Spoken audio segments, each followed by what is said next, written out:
आओ बच्चों, पढ़ते हैं कहानी वे दिन भी क्या थे। घटना महत्वपूर्ण थी, वरना कुम्मी अपनी डायरी में उसे क्यों लिखती।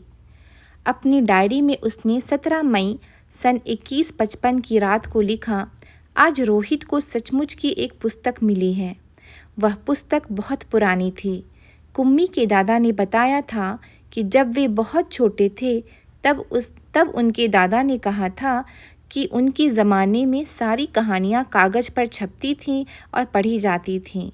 पुस्तक में पृष्ठ होते थे जिन पर कहानियाँ छपी होती थीं और हर पृष्ठ पढ़ने के पश्चात दूसरा पृष्ठ पलटकर आगे पढ़ना होता था। सारे शब्द स्थिर रहते थे, चलते नहीं थे जैसे आजकल पर्दे पर चलते हैं। रोहित ने कहा था, कितनी पुस्तकें बेकार जाती होंगी, एक बार पढ़ी और फिर बेकार हो गई। अब तो हमारे टेलीविज़न के पर्दे पर न जाने कितनी पुस्तक की सामग्री आ जाती है और फिर भी यह पुस्तक नई की नई रहती है। कुम्मी ने भी रोहित की हाँ में हाँ मिलाई।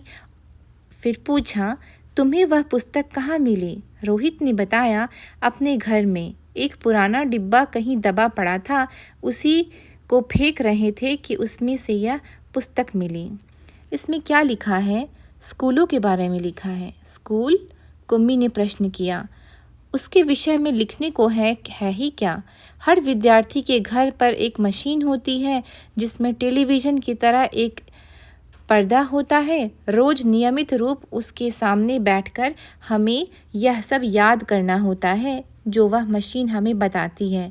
सारा गृहकार्य करके दूसरे दिन उसी मशीन में डाल देना होता है। हमारी गलतियां बताकर फिर वह हमें समझाती है। एक विषय पूरा होने पर वही मशीन हमारी परीक्षा लेकर हमें आगे पढ़ाना आरंभ कर देती है। कहते कहते कुम्मी थक गई थी।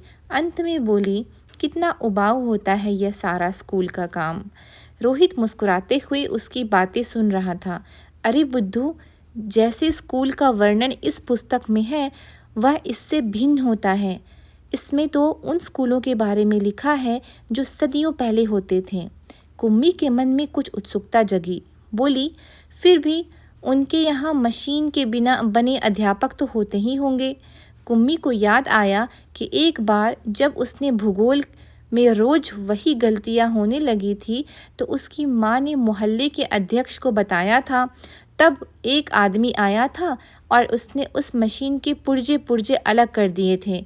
तब उसने मन ही मन यह मनाया था कि वह आदमी इस बोर करने वाले अध्यापक को पुनः जोड़ ना पाए तो उसे हमेशा के लिए छुट्टी मिल जाए।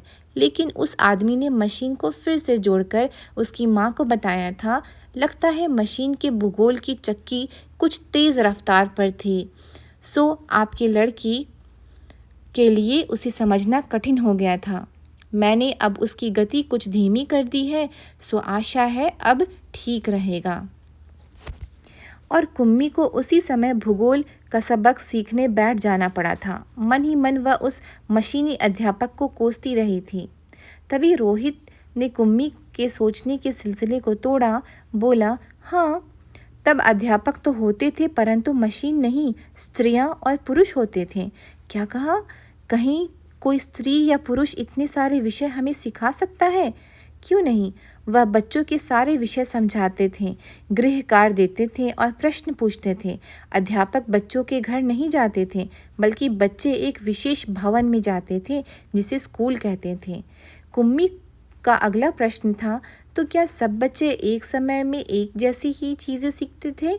हाँ, एक आयु के बच्चे एक साथ बैठते थे, लेकिन माँ कहती है कि मशीनी अध्यापक हर बच्चे की समझ के अनुसार पढ़ाता है। फिर पुराने ज़माने में यह कैसे संभव होता था? तब तो लोग इस प्रकार नहीं करते थे। रहने दो, तुम्हारी इच्छा नहीं है तो मैं वह पुस्तक तुम्हें नहीं दूंगा। कुम्मी झट बोली, नहीं नहीं, मैं उसे पढ़ना चाहती हूँ कि तब स्कूल कैसे होते थे, कितनी अजीब अजीब बातें जानने को मिलेगी। इतने में अंदर से माँ की आवाज़ सुनकर कुम्मी बोली, लगता है सबक का समय हो गया है।